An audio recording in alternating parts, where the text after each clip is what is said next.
Sang pengrajin bersuara dengan karya. Dari karyanya banyak makna tersirat maupun tersurat. Selamat datang kami ucapkan seluruh peserta workshop Kria. Salam hangat kami sambut di Gedung Kebudayaan Sumatera Barat. Assalamualaikum warahmatullahi wabarakatuh. Alhamdulillahirabbil alamin. Hamdan katsiran wa syukurillah amma ba'du. Pergi ke pasar membeli kelapa, belinya sama Bunara. Banyak syukur bisa berjumpa. Bersama saya Rifka Zikria selaku pembawa acara. Sejenak izinkan kami menyapa yang terhormat Kepala Dinas Kebudayaan Provinsi Sumatera Barat, Bapak Syaifullah SPDMM. Yang kami hormati Kepala UPTD Taman Budaya Provinsi Sumatera Barat, Bapak Supriyadi SEMSI. Yang kami hormati instruktur workshop Kria pada hari ini, DRA Jupriani MSN, Ibu Widianti SSN MSN, dan Bapak Yosef Sagari SAP. Dan juga yang kami hormati seluruh pejabat struktural dan fungsional Dinas Kebudayaan yang hadir, dan seluruh panitia serta karyawan dan karyawati UPTD Taman Budaya Sumatera Barat. Dan yang teristimewa kepada seluruh peserta workshop Kria yang berasal dari Kabupaten se-Sumatera Barat. Alhamdulillah, puji syukur kita ucapkan kehadirat Allah Subhanahu wa Ta'ala dengan limpahan rahmat dan karunia-Nya. Pada hari ini kita bisa melangsungkan kegiatan workshop Kria tahun 2023 dengan tema inovasi souvenir khas Sumatera Barat yang diselenggarakan oleh UPTD Taman Budaya Sumatera Barat dari 2 sampai 4 Mei 2023 di Gedung Kebudayaan Sumatera Barat. Adapun ini merupakan program unggulan Sumatera Barat untuk mencetak 100.000 milenial entrepreneur di Sumatera Barat, di mana selain pemaparan materi dari instruktur kita, para peserta workshop akan diminta mempresentasikan karya-karya atau craft yang pernah dibuat untuk didiskusikan, sehingga poinnya adalah bagaimana mengembangkan, memanage, mempackage karya-karya itu semua, menambah value sehingga mampu bersaing dengan market yang lebih luas. Di belakang itu selawat berangkaikan salam tak lupa kita hadiahkan buat Nabi besar Muhammad Sallallahu Alaihi Wasallam. Allahumma sholli ala Sayyidina Muhammad wa ala ali Sayyidina Muhammad. Hadirin yang berbahagia, marilah kita buka acara ini dengan membacakan basmalah. Selanjutnya marilah kita dengarkan laporan Ketua Pelaksana dari Kepala UPTD Taman Budaya Provinsi Sumatera Barat, Bapak Supriyadi SMMSI. Assalamualaikum warahmatullahi wabarakatuh.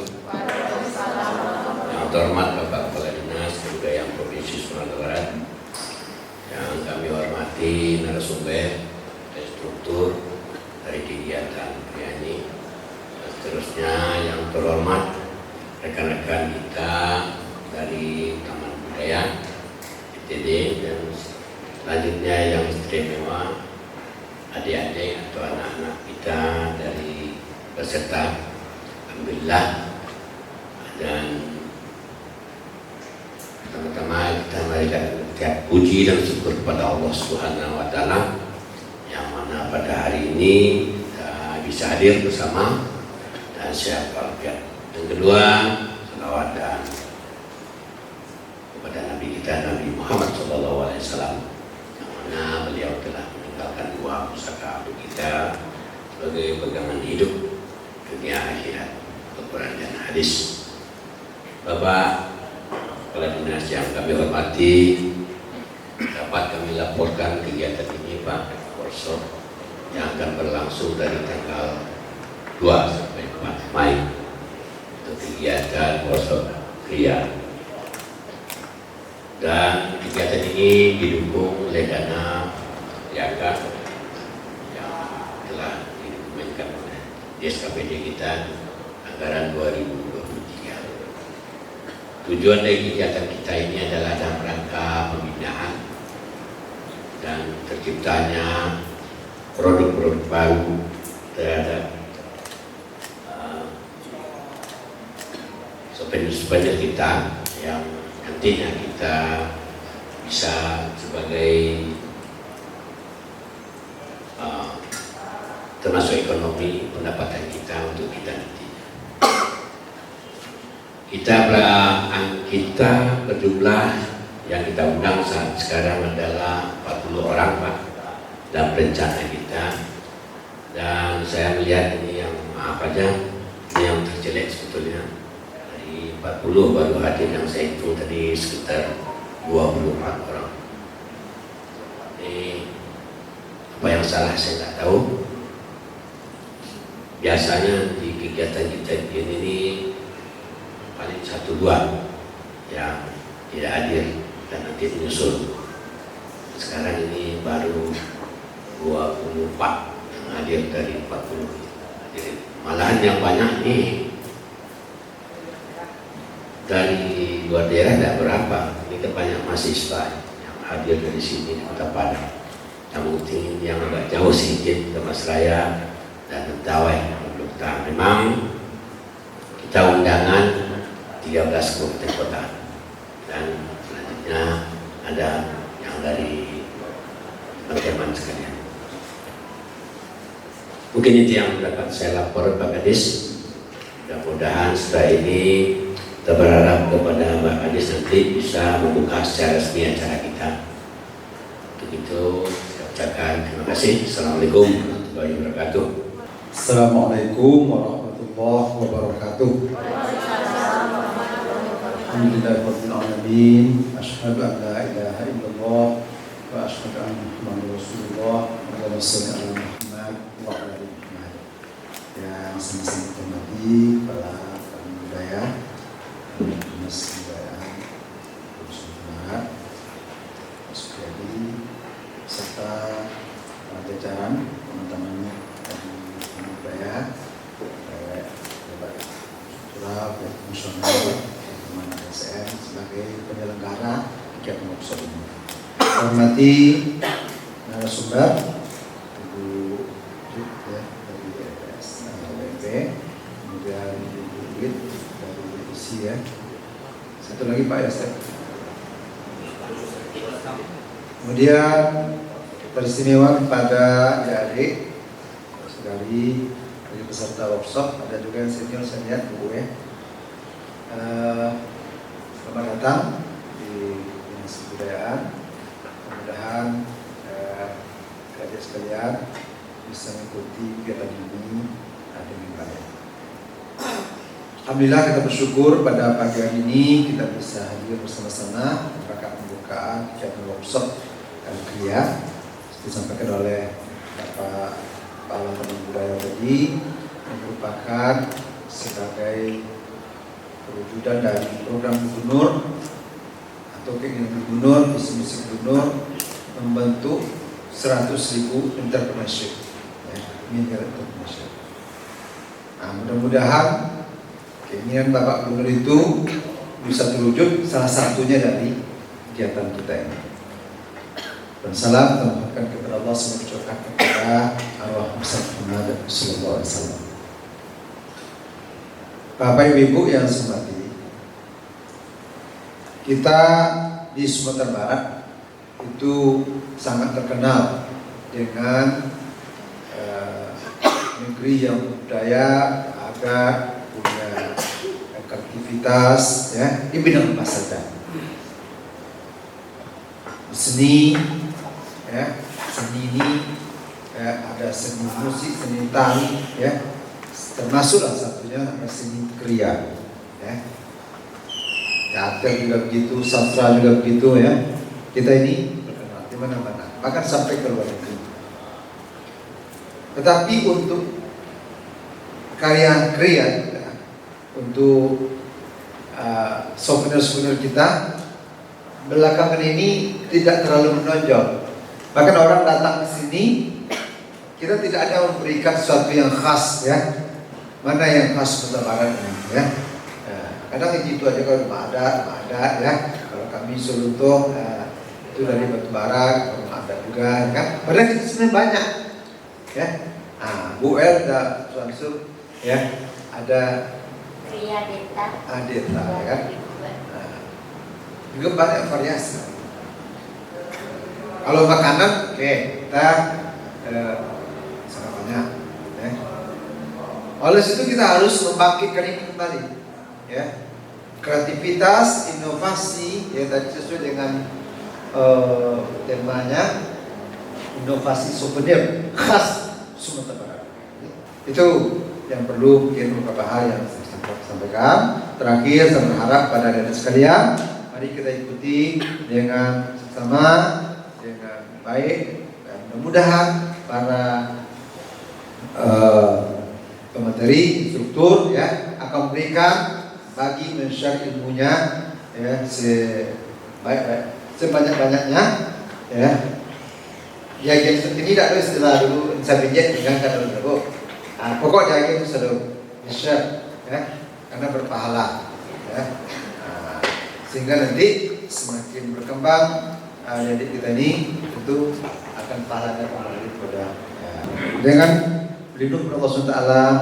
Kita semua mari kita buka acara kegiatan workshop kriya dengan tema inovasi souvenir khas Sumatera Barat.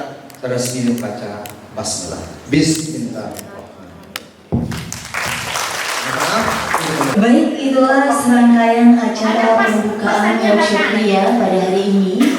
Dan teman-teman, seperti yang sudah kita tahu tadi, kita akan melangsungkan sesi penyampaian materi yang akan disampaikan oleh instruktur kita yang sudah hadir pada hari ini. Baik, inilah moderator kita pada hari ini. Kepada Bapak Syahri, kami silakan. Assalamualaikum warahmatullahi wabarakatuh. Waalaikumsalam warahmatullahi wabarakatuh. Selamat pagi menjelang siang dan mungkin sudah siang. Selamat datang teman-teman para peserta workshop kriya di Dinas Kebudayaan Provinsi Sumatera Barat. Dalam hal ini penyelenggara kegiatannya UPTD Taman Budaya Provinsi Sumatera Barat. Salam dan penghormatan kita kompakan saja kepada para berbicara yang terdahulu. Sebelum kita masuk ke materi, ada beberapa hal yang perlu kami sampaikan kepada teman-teman. Yang jelas sesuai dengan apa yang dikatakan oleh Bapak Kepala Dinas kita tadi, bahwasan persoalan kriya itu bukan kita kekurangan SDM, bukan kita kekurangan bahan mentah segala macam, tapi yang menjadi persoalan kita mungkin adalah bagaimana mengembangkan persoalan-persoalan yang berkaitan dengan karya-karya yang akan kita ciptakan. Itu yang pertama. Yang kedua mungkin berkaitan juga dengan soal pasar. Yang ketiga tentu berkaitan dengan pembeli juga. Betul seperti apa yang dikatakan oleh Bapak Kepala Dinas tadi, bahwasannya kadang-kadang kita terjebak kepada motif-motif yang itu saja. Ya gondong rumah adat, ya paling-paling jam gadang kalau beli tinggi gitu kan. Nah, sementara kita agak sedikit minim dengan perkembangan desain yang mampu menarik perhatian orang-orang yang akan membeli karya kita, tapi juga sekaligus kita tidak kehilangan identitas kultural dari desain-desain yang kita ciptakan. Mungkin itu perlu bersama-sama kita diskusikan, kita bahas, karena itu berkaitan tidak hanya sekedar dengan keterampilan tangan saja, itu juga berkaitan dengan mindset, berkaitan dengan wawasan, berkaitan dengan bacaan, dan juga berkaitan dengan pengetahuan teman-teman tentang keserupaan di bidang kriya. Baik, di depan kita ini sudah ada dua orang narasumber. Yang pertama Ibu Dr. Jupriani, ya, Ibu Dr. Jupriani MSN, beliau dosen di Fakultas Bahasa dan Seni, jurusan Seni Rupa. Dan kebetulan beliau juga fokusnya itu ke kriya, tentu kriya apa saja. Kemudian di samping kiri saya ini Yanti ini adik saya. Saya sudah lama sekali kenal sama dia. Dia sekarang punya tempat workshop batik cantik warna. Ini salah satunya yang saya sudah pakai ini produknya ya. Dan saya kira mungkin nanti bisa praktik batik, bisa juga pasar, bisa juga ya bicara soal hal-hal lain yang perlu bagi teman-teman. Untuk berikutnya saya serahkan kepada Bu Juk. Silakan Bu Juk, waktu dan tempat diberikan seluas-luasnya. Assalamualaikum warahmatullahi wabarakatuh. Bu, saya salah seorang dari dosen seni rupa UMP. Saya salah seorang dari mereka pencinta kerajinan. Saya sangat cinta dengan kerajinan. Saking cintanya saya, sebagai kehidupan saya itu tergelut dengan kerajinan. Saya ketemu sesuatu, saya geluti, kemudian dia bisa jadi apa. Saya tidak berpikir apakah itu akan bisa dijual, bisa diajarkan. Yang penting untuk saya dulu. Nah, yang penting Ibu lakukan adalah membangun rasa cinta itu. Itu yang tidak mudah, karena membangun rasa cinta itu butuh kesabaran. Apa perbedaan profesi lain? Kerajinan itu butuh kesabaran, butuh ketelitian, butuh kebersihan, butuh ketelitian. Itu harus dibangun, dan bisa mendadak dia datang. Kadang kita bermain benang saja seperti anak saya yang satu itu, dia suka merajut. Kalau benang itu kusut, kalau kita tidak membangun rasa sabar, kita buang aja ke benang, ambil benang yang baru. Perajin gak bisa seperti itu. Perajin harus membenahi itu. Latih rasa sabar. Itu keuntungan pertama yang didapatkan oleh perajin. Menurut Bunda nih, selama ini kerajinan sudah dilakukan berbagai pelatihan. Namun kemudian kendalanya sama, mereka terbentur di persoalan dana dan persoalan pasar. Karena itu riset yang kemarin itu dilakukan, yang pertama sekali selain dari material adalah riset pasar. Itu sudah dilakukan, dimulai dari riset. Bunda melakukan riset material. Kenapa riset material? Karena Bunda harus melihat material itu adalah yang memang benar-benar bahan yang dimiliki oleh masyarakat Sumatera Barat, atau yang mempunyai identitas culture lah. Salah satu pilihan yang Bunda anggap itu cocok adalah lidi, karena Sumatera Barat itu kaya dengan tanaman yang penghasil lidi, bukan hanya lidi kelapa, tapi lidi sawit, lidi enau, lidi apa namanya lagi, yang di sepanjang pesisir pantai itu banyak tanam-tanaman yang menyerupai kelapa yang bisa diambil lidinya. Tapi pada pelatihan ini memang pilihan dijatuhkan ke lidi, karena lidi banyak di pasar, memangnya tersedia di pasar, karena lidi itu adalah limbah dari orang-orang yang membuat ketupat untuk panganan Sumatera Barat atau kuliner Sumatera Barat, kuliner tradisi Sumatera Barat. Ini ada udah lingkungan. Benar-benar kuliner. Itu pinggir sawah ya.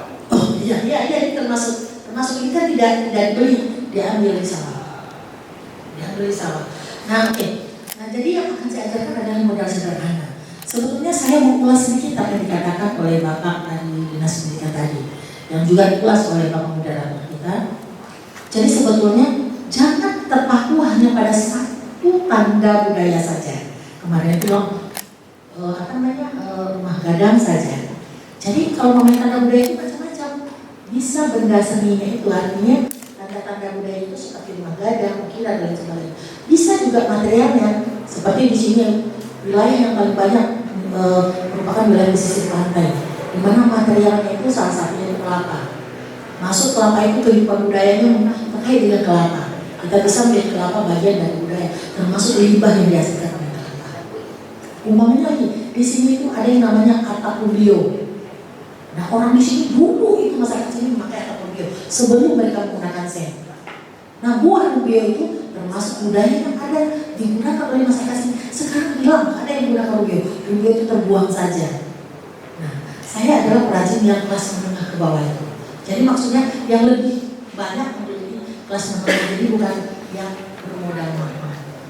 Karena bagi saya itu yang bermodal mahal pasarnya ada, yang bermodal menengah pasarnya ada, yang bermodal terkuat tadi juga pasarnya ada. Tergantung kita bikin gak dengan hati, kita bikin gak dengan nilai estetika yang bagus untuk karya ini. Nah, semuanya juga akan punya pasar sendiri. Kalau potensi sumber dayanya Sumatera Barat itu secara mendasar itu udah punya, sangat punya. Lingkungan mereka mendukung, banyak universitas, banyak SMU yang kemudian membangun cita rasa seni mereka itu menjadi semakin tebal. Nah, mereka kalau ingin jadi perajin, hal yang harus mereka miliki adalah mereka berbuat sesuatu itu jangan mikirkan masalah persoalan bagaimana itu terjual, tapi mencintai pekerjaan itu dulu. Mencintai pekerjaan itu. Memang mencintai pekerjaan itu persoalan utama. Jika dia tidak mencintai pekerjaan itu, maka mustahil yang namanya kerajinan itu bisa berhasil. Karena kerajinan yang namanya atau kriya lah. Kriya itu erat kaitannya dengan ya dengan kesabaran, dengan cinta kasih terhadap benda itu. Sebetulnya umpamanya kan memang harus Bunda akui ya, belum ada kesadaran bagi masyarakat itu secara umum yang menghargai kalau kerajinan itu adalah sesuatu yang lebih berharga dibandingkan pabrik. Tapi itulah kenyataannya seperti itu. Jadi kalau demikian, yang harus dilakukan adalah para perajin itu atau para pengkria itu harus melahirkan sesuatu yang unik, yang beda. Di mana orang memang tertarik melihat sesuatu yang beda itu, sesuatu yang unik. Jadi jangan membuat sesuatu yang itu ke itu saja. Jangan buat sesuatu yang berulang. Lakukan inovasi di setiap saat. Jadi ada inovasi-inovasi yang memang mereka lakukan di setiap melahirkan karya-karya yang baru. Jadi memang tidak boleh yang namanya kreativitas itu jalan di tempat.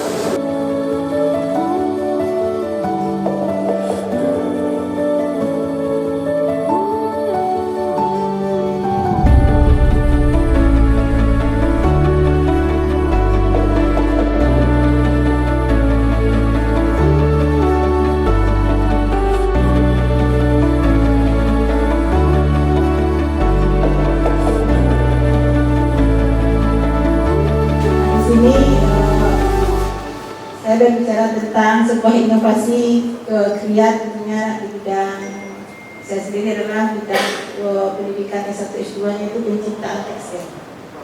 Kriya itu ada 5, ada kayu, ada kulit, ada keramik, ada logam, ada tekstil.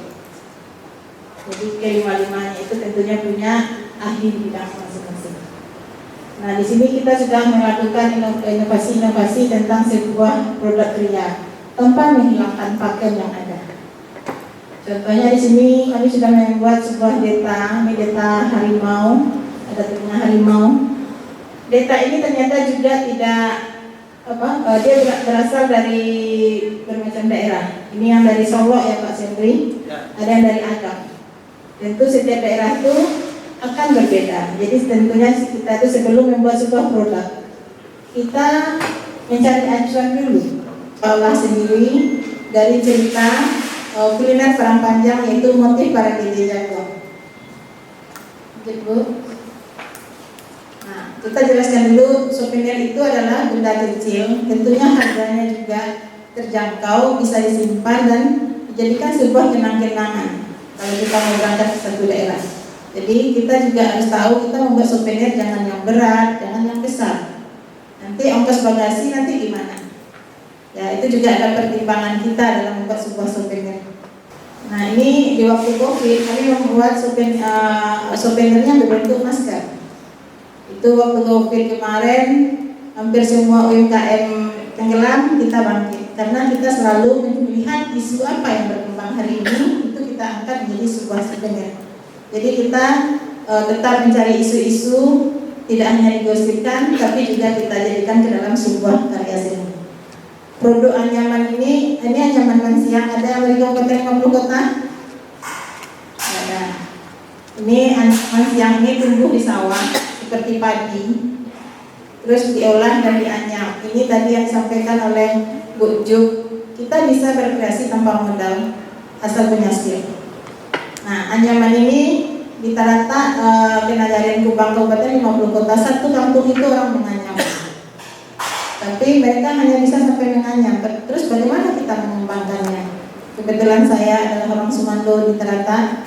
Kita ambil, kita olah lagi, kita tambah batik dan sulaman. Sulaman itu di Minang sebenarnya sulaman ini sangat sederhana. Ini adalah samatikan jejak ataupun jelujur. Tapi sulaman teknik ini hari ini sangat berkembang di Jepang, namanya sulaman sashiko. Sashiko itu banyak diterapkan orang ke baju ataupun celana jeans. Mungkin untuk Bapak Ibu bisa browsing nanti Sulaman Sasiko, itu sangat keren sekarang di Jepang. Nah, ini adalah proses pembuatan EcoPrint. EcoPrint itu merupakan produk ramah lingkungan. Dia terbuat dari alami semua. Bisa kulit jengkol sebagai pewarna alamnya, nanti dikunci sama kapur sirih, ditaruh daun-daun kayak gini, nanti dikukus, prosesnya cuma 2 jam. Hasilnya seperti ini. Mungkin bagi Bapak Ibu yang belum membuat, ini seperti ini hasilnya. Nanti efek motifnya adalah transfer dari saat kita pengukusan selama 2 jam. Nah, bentuk-bentuk karya inovasi canting bana kami sudah membuat karya batik, sulam maupun anyaman, itu kita kombinasikan menjadi satu. Nah, kita di Canting Buana itu, karena di Canting Buana ya Bu, kami membuat melestarikan tentunya nilai-nilai tradisi yang ada di Indonesia maupun Sumatera Barat untuk kita lestarikan terus hingga hari ini menjadi sebuah souvenir, yaitu batik. Terkadang kita banyak membuat produk yang bukan batik. Jadi di sini kita Canting Buana itu kan edukasi batik, jadi membedakan antara batik dan kain bermotif batik. Yang disampaikan dalam materi workshop Kriya ini dengan tema kan inovasi souvenir khas Sumatera Barat. Di sini kita membuat tentang souvenir. Tentunya souvenir itu kan lebih ke produk yang lebih kecil, mudah dibawa, ringan dan terjangkau harganya tentunya oleh wisatawan ataupun perantau. Di dalam materi ini saya menyampaikan tentang tekstil, yaitu kombinasi antara anyaman mensiang nanti dikombinasikan dengan teknik EcoPrint atau batik ataupun shibori, diaplikasikan melalui teknik sulam, dikasih sulaman sedikit. Tentunya hal itu kita melestarikan semua potensi yang ada di Sumatera Barat, karena anyaman itu juga merupakan potensi Sumatera Barat, sulaman juga terkenal di Sumatera Barat, tapi bagaimana kita membuat sulaman itu yang lebih mudah, tidak rumit, dan bisa dijadikan sebagai souvenir. Kita penting melestarikannya. Pertama, dengan kita melestarikan ini tentunya kita juga ikut menghidupkan pengrajin masyarakat Minang ini. Saya lebih konsisten untuk mengangkat potensi-potensi pengrajin lokal, mengenalkan keluar. Kita punya potensi, kita melestarikan nilai-nilai tradisi, kita olah menjadi sebuah produk untuk kita lestarikan ke generasi berikutnya. Di sana lah hilangnya tadi kerajinan sulam ataupun bordiran, digantikan oleh mesin. Di mesin ini yang mengoperasikan mesin kan cuma beberapa orang. Kalau untuk batik sendiri, kebetulan saya adalah asesor batik juga, kami sudah melindungi batik.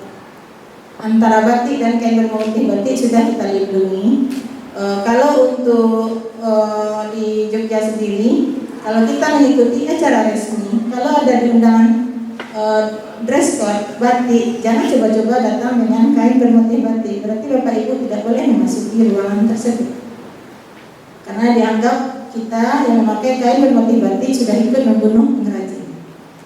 Begitu di Jogja melindungi. Nah, kalau di sini saya melihat begitu banyak mesin bordir yang masuk, apalagi di Bukit Tinggi. Terus kita juga tidak ada edukasi ke masyarakat umumnya bagaimana sih membedakan antara sulam bordir yang asli dengan yang buatan mesin.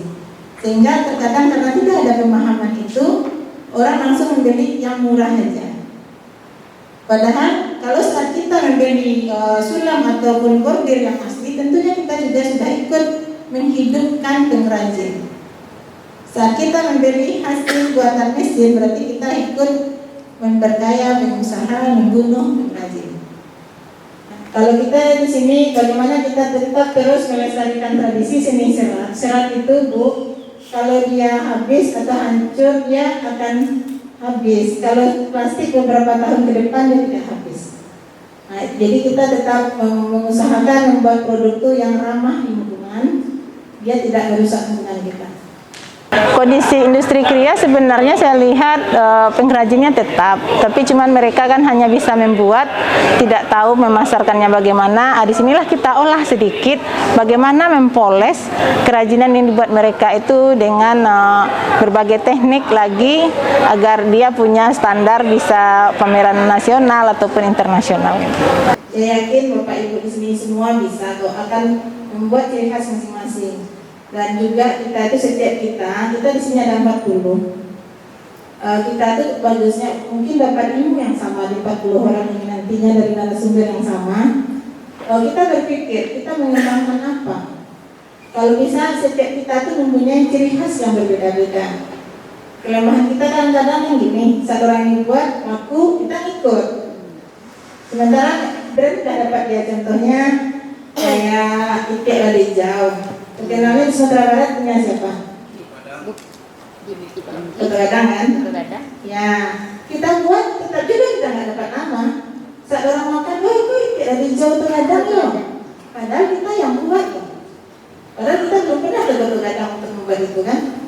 Jadi ada ciri khas masing-masing itu. Jadi kita sebenarnya kalau di dalam sekolah atau kuliah, memang setiap mahasiswa itu disuruh melihat dan merubah. Tetap punya acuan, nggak mungkin kita hidup ini tanpa acuan. Harapannya peserta workshop ini nantinya bisa mengolah dan bangga dengan buatan dalam nagari dengan produk-produk yang ada di nagari sendiri. Jadi kita tidak mengambil bahan-bahan entah dari luar, tapi kita mengolah yang ada di lingkungan kita sendiri dan kita olah menjadi sebuah produk dan bisa menjadi sebuah cenderamata khas Sumatera Barat. Memang tidak ada tempat lain, itu harapannya. Kalau mereka mau produk ini memang harus ke Sumatera Barat dan adanya itu di sini. Itu harapannya.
Pada hari ini, tanggal 3 Mei 2023, Alhamdulillah, walaupun cuacanya sedikit mendung, tapi semangat untuk berkumpul melanjutkan kegiatan workshop kita pada hari ini tetap bisa terwujud.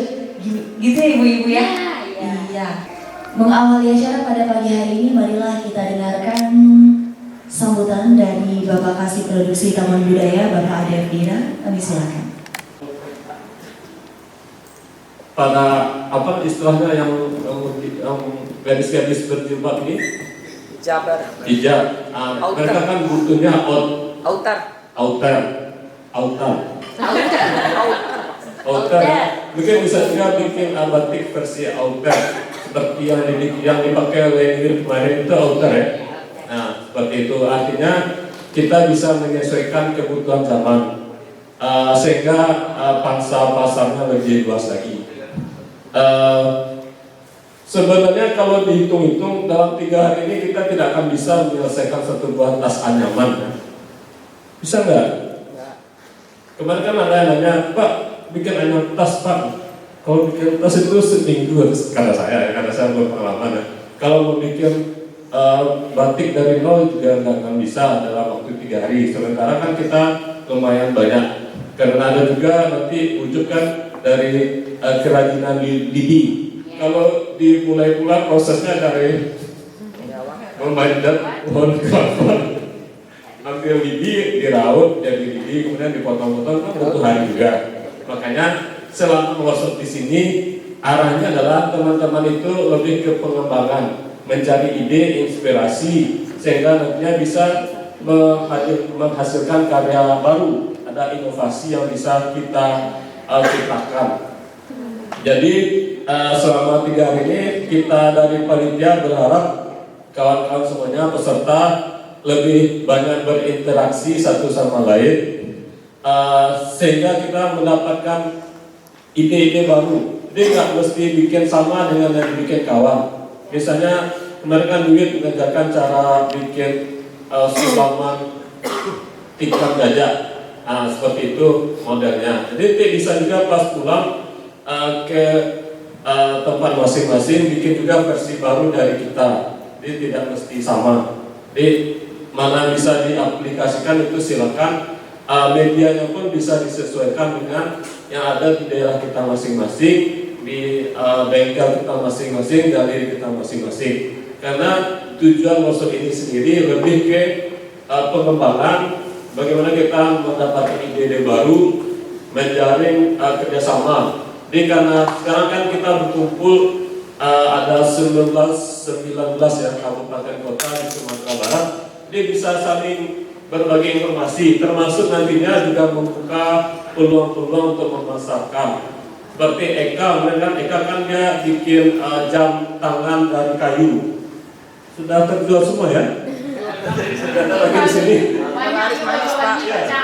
Nggak ada lagi, berarti udah sold out ya? Itu sebenarnya kan bisa juga diaplikasikan ke tempat lain. Jamnya ya, kemudian bisa juga dijual ke Mentawai kan lumayan jadi favorit dari wisatawan. Mungkin bisa juga nantinya Eka nanya ke Pak Yosef, Pak di sana ada galeri nggak Pak untuk jual jam kan? Karena kalau bule kan dia membuang dolar itu gampang ya. Kalau kita kan saya aja kemarin nawar sampai 1 jam kan, bisa nggak dikurangi, akhirnya dapat ya 200. Gitu, artinya silahkan membuka peluang untuk memberi kesempatan kepada kawan kita untuk memasarkan karya masing-masing. Seperti yang di Bukit Tinggi kan Pak Budi juga sudah ngasih apa kan, silakan kalau kawan bikin karya nggak tahu memasarkan kemana, bisa dengan Pak Budi dengan Ibu Tessa ya, nanti bisa seperti itu. Jadi intinya di workshop ini kita tidak hanya sekedar belajar, tetapi juga mengembangkan jejaring kerjasama kita. Ya, Ibu Ningsih sudah ada, yang dari Dharmasraya. Ya, Ibu Ningsih, konon kabarnya saya dengar kemarin, besok itu kan ada jalan tol di Dharmasraya kan, dan akan ada pusat souvenir di sana, sehingga jika orang-orang ingin membeli karya kerajinan dari Sumatera Barat tidak lagi mesti ke Bukit Tinggi, cukup ke Dharmasraya saja. Itu sedikit pengantar dari kami.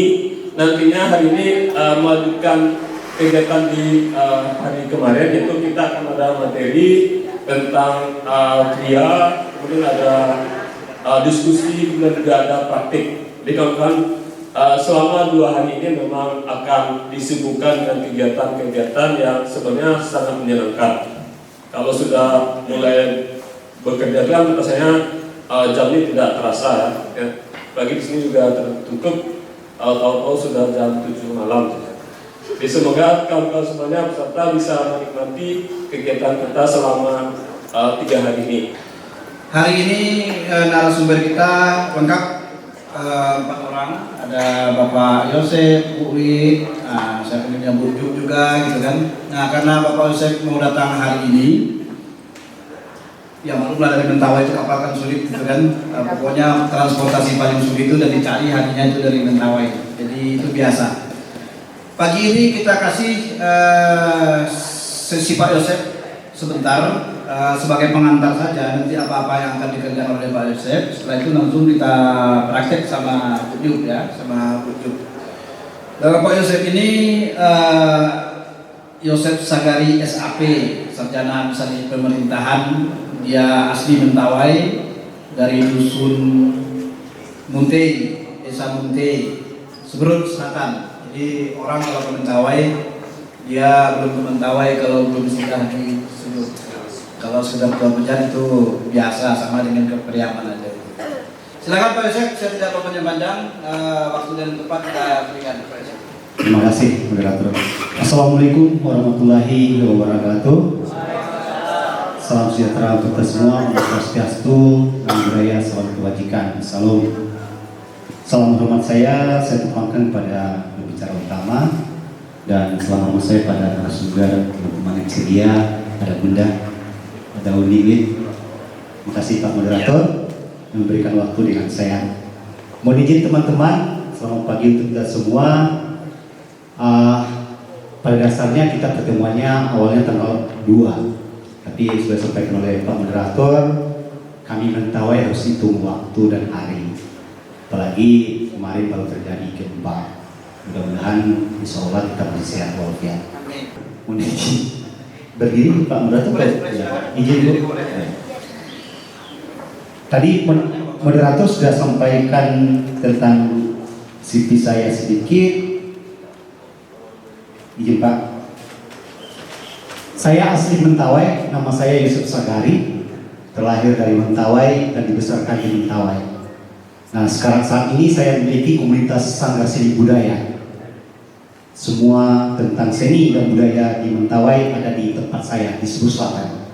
Nah di Cebu Selatan itu ada Uma, ada Sikirei, ada Tato, dan ada Ompa.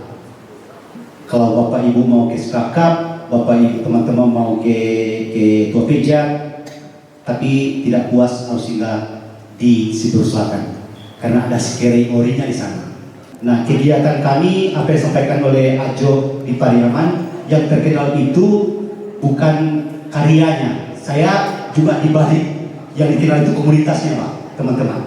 Tapi di balik komunitas itu ada yang mau dibuat. Salah satunya adalah tato, kedua adalah lecu, cenderamata, ketiga adalah tempurung atau kelapa yang didesain untuk tempat rokok tetua-tetua. Tapi ada motif bilo, ada motif siamang. Ini mungkin perkenalan dari saya. Terima kasih, nanti saya serahkan narasumber yang pertama. Nanti kepada actionnya sama-sama kita baca. Bunda, ya izin Bunda, nanti kita sama-sama, nanti kita share. Saat ini ada peluang kalau mungkin teman-teman punya karya, bisa saya bawa sebagian, bahwa saya punya teman dari Sumatera Barat, dan bisa dilihat oleh Pak Menteri dengan para dewan juri bahwa kita Sumatera Barat ada juga Mentawai. Nanti juga kita di Penas, kita bawa aksesoris Mentawai, kita gabungkan bahwa kita kolaborasi, maka dengan adanya kolaborasi kita akan berbagi ilmu step by step dan satu persatu sehingga ada seni, tetapi ada nilai yang kita mau torehkan di sana, ada filosofinya yang kita torehkan di sana. Maka saya selaku pegiat budaya, salah satu ketua forum masyarakat adat Mentawai, sangat antusias ketika ini diberikan oleh Dinas Kebudayaan. Ayo Pak Yusef, teman-teman Sumbar sudah ada di tempat, coba ada waktu. Insya Allah saya sudah berada di sini. Ini mungkin perkenalan pertama, demikian Pak Moderator, nanti kita kembangkan. Terima kasih. Baik, selanjutnya kita serahkan sama Bu Cup yang sudah membawa bahan ini. Silakan Bu, kalau mau diantarkan Bu Cup silakan.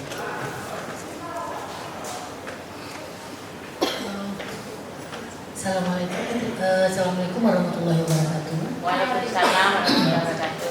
Terima kasih Bapak Moderator. Terima kasih semuanya sudah hadir lebih banyak dari kemarin ya, atau sama? Ya, lebih banyak ya. Alhamdulillah. Ini kan hari ini kita kan akan membuat kerajinan lidi, jadi sapu indah. Nah kemarin itu juga ada yang tertarik karena ada salah satu dari anggota itu membawa kerajinan plastik. Maka kemarin ada yang minta bujuk, kita mau itu bujuk men-share suntiang dari plastik yang sudah saya hakikan. Tapi nah ini suntiang yang saya katakan saya sudah menghakikannya sekitar 8 tahun yang lalu. Jadi suntiang ini dari plastik, semuanya dari plastik asli. Jadi mulai dari atas itu sampai ke bawah itu plastik. Termasuk kalau namanya kita pretel satu persatu, kecuali kalung yang bulan-bulan itu enggak. Tapi kalau namanya yang semuanya termasuk kalung yang digunakan yang hijau dengan ornamen ujungnya berwarna itu juga dari plastik asli. Semuanya dari plastik. Oh kalau belakangnya dari mana? Apa ya Bu? kita pakai Oasis Group. Nah, jadi gini, mungkin kita suatu saat nanti akan mudah-mudahan bisa ketemu ya untuk bisa membuat suntikan plastik itu secara bersama-sama. Kita mungkin di lain waktu lah, karena kemarin itu kita ngomong soal plastik, jadi ibu karena lihat fotonya jadi pengen tertarik. Ibu tolong dilihatkan bisa ke saya karena tidak tahu nomor telepon semuanya, maka saya minta ditayangkan di sini supaya semuanya bisa lihat. Bisa minta kepada dia juga karena saya sudah kirimkan. Nah, ini salah satu bentuk yang saya katakan itu suntikan plastik yang sudah pernah saya pamerkan juga dalam 3 nasional. Kalau ngomong soal plastik ya, dia bisa dijadikan apa saja. Dia kaya sekali bisa direkayasa dalam bentuk apapun. Jadi dia memang bisa menginspirasi plastik itu. Selain warna, kelenturannya dan lain sebagainya. Ini salah satu bentuk, misalnya di atas itu gelang. Ini di bawahnya bros. Dan untuk yang semuanya Anda tahu itu bukan karya saya, tapi karya yang saya latih. Itu pun tetangga dekat rumah.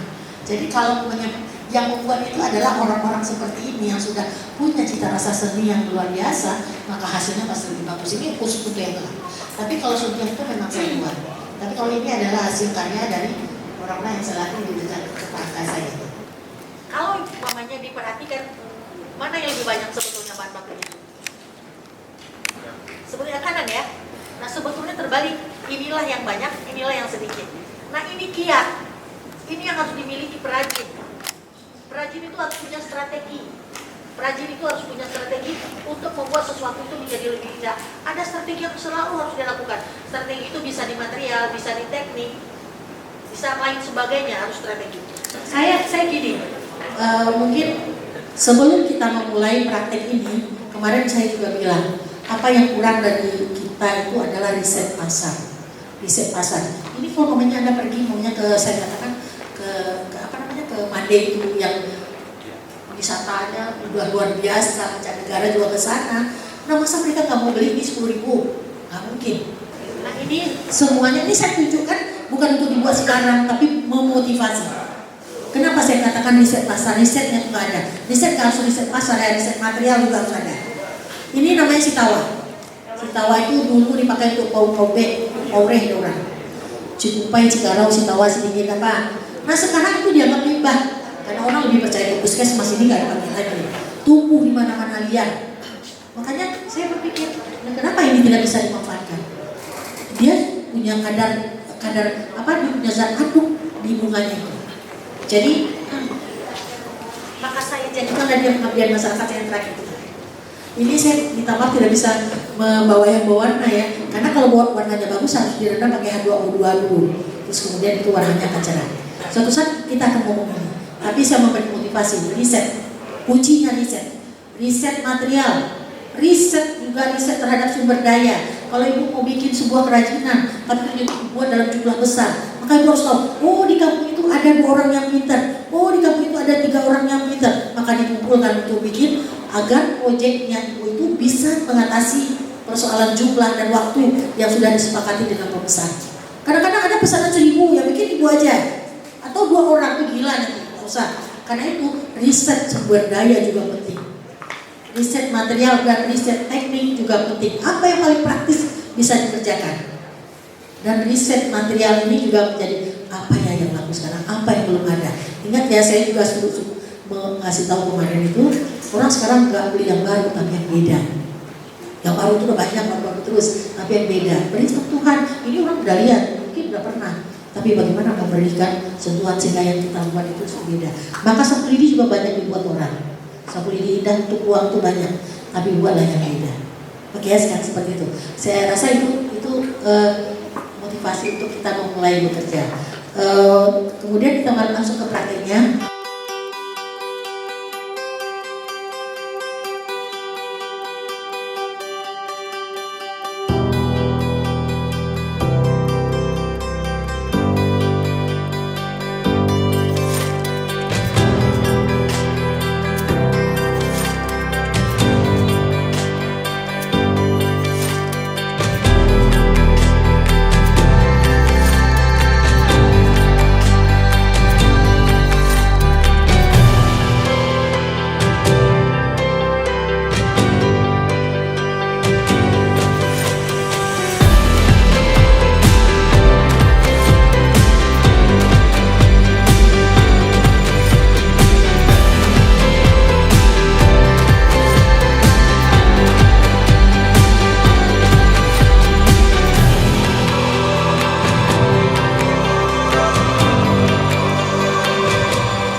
Jadi lecu ini harus kita dudukkan teman-teman.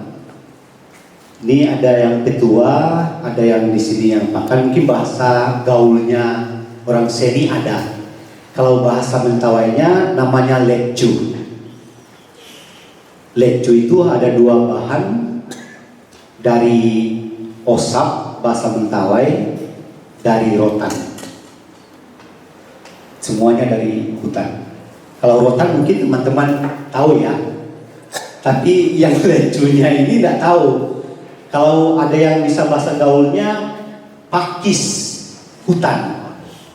Saya pernah ikut perform di Payakumbuh, sepanjang itu ada di panjang jalan yang banyak pakis itu. Iya, kilo-kilo. Nah, ada yang sudah tua, ada yang muda. Jadi tidak sembarangan untuk bisa diolah. Nah, pengolahannya itu 1 minggu Bunda. Diambil dulu, direndam, kemudian baru diparut atau ditiris. Sehingga dia halus begini. Halus. Silakan dirasakan. Nanti kita pakai. Iya, dirawi. Batangnya nanti diambil, isinya dalamnya itu. Kalau yang di luarnya dibuang, tapi yang di dalamnya itu yang diambil. Itu yang di bahasa Minangnya dirawi ya. Dirawi. Jadi mohon maaf kalau mungkin bahasa saya melenceng, tapi sedikitnya bahasa Minang lain sekete. Oh, orang Minang Jo. Orang Piaman Jo. Jadi itu ya. Jadi dirawi sekete-sekete. Jadi menghasilkan halus. Ada yang kasar. Nah, yang aslinya teman-teman, aslinya ini yang hitam. Ini sudah tua. Sudah tua ya. Yang hitam ini sudah tua ini. Ini masih muda. Ada yang penasaran nih, mau ambil tapi tidak pas tangannya. Dan ini dimotif dengan rotan, sehingga ada warnanya 2 warni. Apalagi nanti di Sumatera Barat mungkin teman-teman punya karya seni, apalagi di jam tangan, boleh dikasih seninya di mana? Misalnya di ya sampingnya, ya boleh dirajut. Nanti kita olah bersama. Saya punya tempat komunitas, ukurannya 500,5 hektar luasnya. Penampilan dari materi dari Mentawai kita coba tampilkan, salah satunya adalah lecu. Ada beberapa motif yang ada di Mentawai, tapi saat ini kita lecu karena adalah lecu salah satu yang unik di Mentawai. Karena dia punya dasar ketika lecu itu dipakaikan pada generasi, dipakaikan dulu kepada yang tertua, maka menghasilkan untuk kehidupannya ke depan tertahankan dengan adanya lecu di tangannya, sehingga mengikat sebuah perjanjian akan kehidupan hari ini dan kehidupan hari besok. Dan target yang kita mau capai dalam hal ini adalah bagaimana karya ini bisa menjadi inovasi terbaru supaya generasi muda ini bisa tahu akan dasar filosofi yang mau mereka pegang, sehingga mereka pun bisa mempergunakan kemana mereka mau targetkan.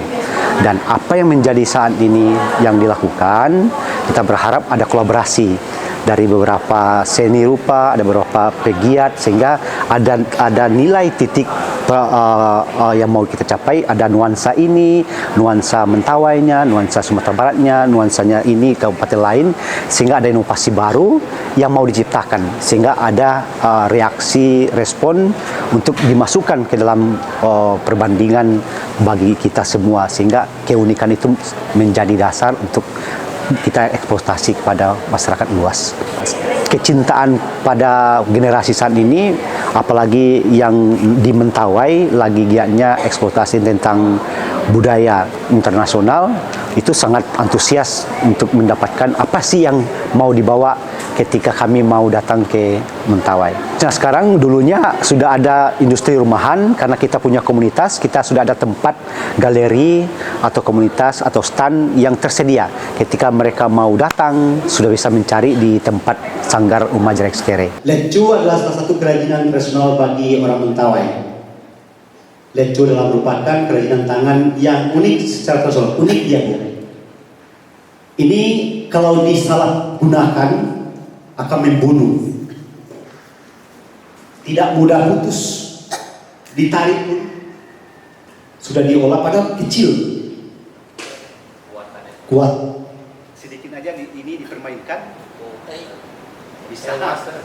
Isdet tewas. Maka ini lecu merupakan sebuah gelang tangan dan kaki yang dipakai di saat tertentu bagi masyarakat tradisional Mentawai. Lecu dan rotan sakral bagi orang Mentawai. Ini yang nilainya di sini. Kenapa si halus ini bisa bertahan? Tadi Pak N yang tanya, berapa tahun ini? Mau berapa tahun Pak? Asal jangan tidak ditarik-tarik tiap hari. Mau berapa tahun? Membuat dia lebih awet. Kalau di sini ada minyak zaitunnya atau minyak manis, tinggal kasih warna minyak saja. Apalagi teman-teman yang punya seni, apalagi Pak Budi ya, tinggal mengolah saja.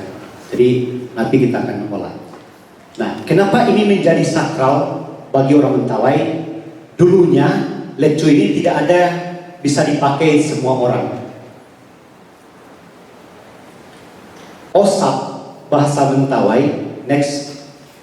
Osap bahasa Mentawai artinya, nanti mohon maaf ya, bahasa Mentawai dulu ya, mohon izin. Osap bahasa Mentawai artinya menghapuskan segala penyakit, baik yang kelihatan dan tidak kelihatan, sehingga hidupnya panjang. Ditandai dengan mengikat generasi muda, baik yang laki-laki dan perempuan, ketika anaknya tertidur. Pada saat dia bangun, dia terkejut. Loh, tapi sudah diingatkan, jangan diikat, jangan dibuka. 1 minggu prosesi itu, ketika dia sudah tahu dan merasakan ada yang mengganjal tangan dan kakinya, minggu berikutnya dibuka juga tengah malam tanpa ketahuan. Sasa atau rotan bahasa Mentawai, bahasa Indonesianya, rotan itu tidak mudah putus dan hidup berkembang. Dan satu tradisi Mentawai, sasa itu pencabut nyawa bagi tradisi Mentawai Bapak Ibu. Ketika ada sesuatu pertikaian di kampung atau pertikaian apapun, persoalan di kampung, mereka akan melakukan tipu sasa, pemotongan pemotongan rotan. Kalau dia tidak mengaku bahwa dia sudah berbuat salah, maka sasa atau rotan menjadi hidup dan matinya. Dan itu paling pantang bagi kehidupan Mentawai. Sampai sekarang masih diberlakukan. 1, 2, 3 sampai di rumah langsung lewat. Sampai sekarang masih ditakuti di Mentawai. Dia akan menyumpah. Maka rotan itu ketika airnya mengalir dan tumbuh berkembang, dan ketika dia diputus tidak segampang apa yang diputuskan. Maka rotan itu sangat kuat. Di mana-mana pengikat apapun yang terpandang adalah rotan. Tahan banting, tahan angin, tahan hujan, dan lain. Itu 2 dasar dalam kehidupan Mentawai.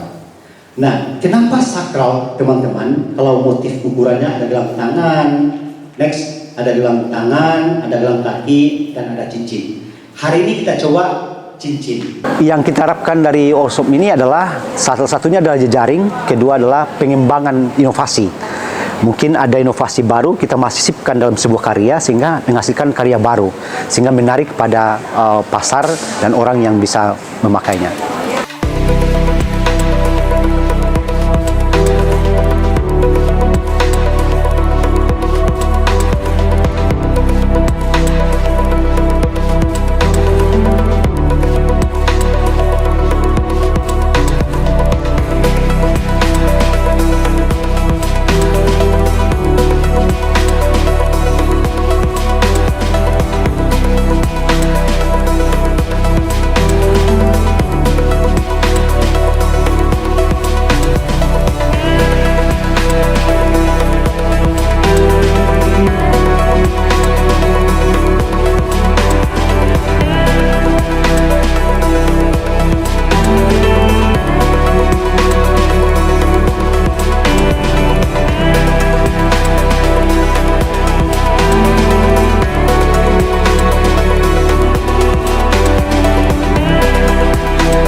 tanggal 4 Mei 2023 masih di gedung lantai 4 Kebudayaan Provinsi Sumatera Barat untuk melangsungkan kegiatan workshop kriya di hari ketiga bersama saya Rifka Zikria. Untuk itu pada pagi hari ini kita akan melanjutkan sesi pemaparan materi dan diskusi ya. Karena semangat dari peserta. Kenapa saya katakan berubah? Ini Bu Wid juga pasti ada perubahan, Pak Yosef juga. Kayak saya juga waktu mengajarkan kemarin itu berpikir ada program sebetulnya, ada langkah-langkah atau program yang sudah saya atur. Jadi LIDI itu kan dibagikan untuk dua kali bikin LIDI. Target pertama itu mencontoh. Nah kemudian kita konsultasi pernah ada bikin yang baru. Nah tapi ternyata karena semangat tadi, karena ada antusias, maka LIDI-nya dibikin langsung, jadi nggak ada sisa. Jadi yang direncanakan satu, ada malah kemarin Bu Owel bilang, Ju, sorry saya sampai memilih LIDI lagi, sorry ya Bu, itu semua LIDI yang tinggal saya habisin. Nah kenapa? Karena Bu Owel udah bikin berapa buah? Nah 4. Padahal jatah Ibu itu cuma 2. 2 itu sudah dengan finishing, karya finish. Nah ternyata itu habis. Jadi kemarin kan ada yang bilang, gimana kalau mamanya pelatihan sekarang kita tambah dengan pelatihan LIDI. Nah persoalannya pelatihan LIDI itu, ini untuk piring itu berbeda. Jadi berbeda LIDI akan kita jadikan untuk pelatihan itu beda ya, karena kita butuh LIDI yang lebih lentur karena untuk pelatihan. Kalau ini kan keren. Nah kemudian juga, buatnya juga pelatihan itu juga lebih lama dibandingkan LIDI 1. Terus kemudian saya berpikir, bagaimana memanfaatkan semua yang maksudnya material yang masih ada. Itu pun nanti kalau kita ada waktu, karena di dalam agendanya sekarang kita konsultasi dengan diskusi. Nah, tadi saya berpikir saya hanya ingin melihatkan ini. Ini adalah benda kecil. Boneka yang saya perlihatkan ini adalah benda kecil dari plastik yang mempunyai culture identity. Karena di atasnya itu ada takulo-takulo. Tapi walaupun ini benda kecil, dia pernah ini juga sudah dihakikan. Jadi dia pernah menjadi menjadi salah satu souvenir yang menang di tingkat nasional di sekolah dari yang dibawa oleh guru di sekolah di Padang. Jadi maksud saya itu sebetulnya tadi saya berpikir ini akan kita lakukan ini bersama. Tapi mengingat kata moderator kita, waktu sekarang kita gunakan untuk diskusi dan konsultasi. Jadi ini hanya akan kita buat pelatihan pokok boneka kecil ini, jika kita masih punya waktu nanti, ya boleh kita masih tersisa waktu. Bagi saya itu memberikan semua, kalau punya ada tambahan lagi juga boleh, kalau sepanjang masih bisa dan bahannya ada. Nggak ada masalah ada tambahan, nggak masalah juga di luar yang sudah diagendakan oleh panitia, nggak ada masalah juga. Nama produk kami dari Sige ya. Ini saya langsung aja mengasih masukan sedikit. Ini kan produk tenun songket turunan selungkang. Nah, dalam memproduksi ini souvenir kombinasi bahan kulit sintetis. Saran karena songket selungkang itu merupakan ciri khas Sumatera Barat. Kalau kita pakai pendukung, jangan sampai kalah yang didukung. Maksudnya gini, tenunnya yang ditonjolkan. Kalau di sini kan kulitnya yang menonjol. Jadi bagaimana seperti halnya di tekstil, ini kan masuk tekstil sama dengan ini alas meja. Pamannya membuat alas meja. Meja ini tanpa dialas dia sudah meja. Berarti kan ini punya pendukung. Nah, bagaimana tekstil itu bisa berdiri sendiri? Produk tekstil. Nah, mungkin ini dibuat kecil nggak apa-apa, tapi dia sendiri.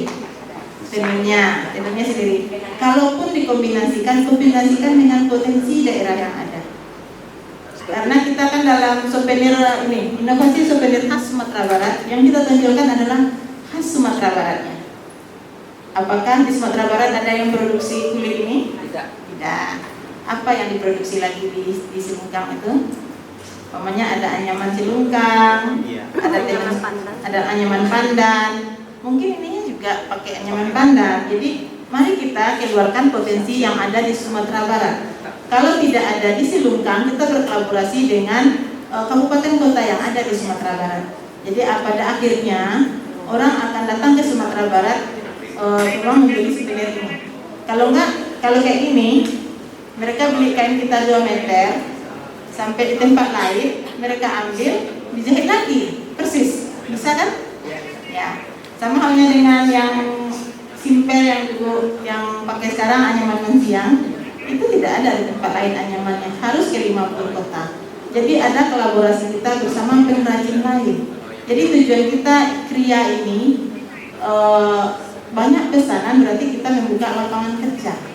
Kalau sekedar umpamanya tempat uang bisa dibawa pergi pesta dan lain sebagainya, itu mungkin batiknya telurnya lebih ditonjolkan semua.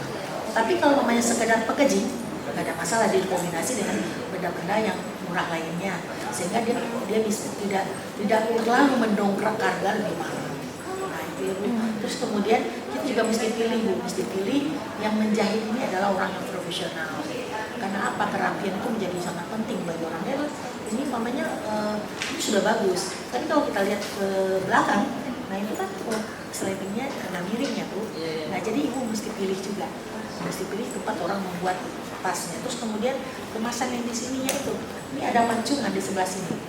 Nah pancungan itu akan membuat dia apakah mendongkrak estetikanya, akan menambah nilainya. Value estetikanya nambah enggak? Kalau nggak nambah nggak usah lurusin aja. Itu kan bisa permintaan dari ibu sendiri. Itu kan bukan tukang jahit yang punya gawe itu.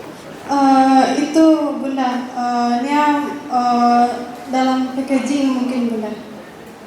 Terus motif-motif yang ditampilkan di sana tuh kalau bisanya khas Minangkabau. Itu baru Bunda. Ini packaging. Nah, saya mulai dari bahasanya Sonia. Packaging. Jadi bukan keramik yang kita bahas dulu packagingnya. Tadi kita sudah disinggung sama Bu Win, brand kata Bu Win. Nah itu kan terkait dengan packaging, dengan brand semuanya itu, dengan promosi. Kalau perusahaan terkenal itu 70% dari barang, dari harga jualnya itu 70% pendapatan itu untuk promosi, 70% dari semua hasil penjualannya itu, dari semua produksinya itu 70% digunakan untuk promosi. Bayangkan 70% untuk promosi, jadi bukan untuk beli bahan, bukan untuk beli materialnya, tapi promosi 70%. Demikian pentingnya promosi itu. Jadi ada pokoknya gambar binatang, tapi dia kecil-kecil gitu kan dari keramik ini gitu. Kemudian bentuk-bentuk pas bunga, dia cuma segini-segini ini. Jadi itu bisa gampang dibawa oleh orang kan sebagai souvenir gitu. Dan barangkali juga saya terlintas tadi Bu, si pengrajin juga memikirkan bagaimana nanti si pembeli membawanya agar tidak pecah ya. Jadi bagaimana kemasannya itu nanti, kalau memikir kemasannya nanti si pembeli dia jauh kan dia khawatir kan kadang orang mau beli nggak jadi dia beli ya, nanti di perjalanan pecah, mau ditaruh di mana, kadang kan pesawat kan agak ribet dibawa ke atas, nanti pengetahuan tak boleh pula dibawa kan, ditaruh di bawah di bagasi, nanti dilempar-lempar walaupun kadang ada labelnya anti pecah, karena kan barang itu nggak tahu juga kita orang dilempar juga gitu. Jadi itu juga jadi pemikiran dari si pengrajinnya. Tidak apa-apa, tinggal mendesainnya lebih bisa dijangkau, bisa dibawa dan bermanfaat kepada orang. Kalau filosofinya silahkan. Sengaja membuat baju ini menjadi permanen, di mana di sini saya menggunakan jahitan pakai mesin. Kita lihat sini nampak jahitannya, dan juga di belakangnya sama seperti baju kita biasa, saya kasih resleting. Ya, dan ini juga sama. Ini juga asli dari plastik, bahannya sama.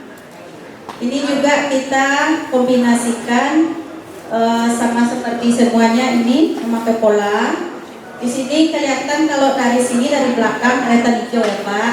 Kalau di sini nggak nampak dia. Itulah saya kombinasikan juga memakai pola. Di sini juga saya untuk ini supaya terkesan seperti rukun. Ini yang udah terbuang, yang sudah terbuang. Alas kaki sepertinya, alas kaki yang sudah dibuang-buang, jadi kesannya seperti rumput.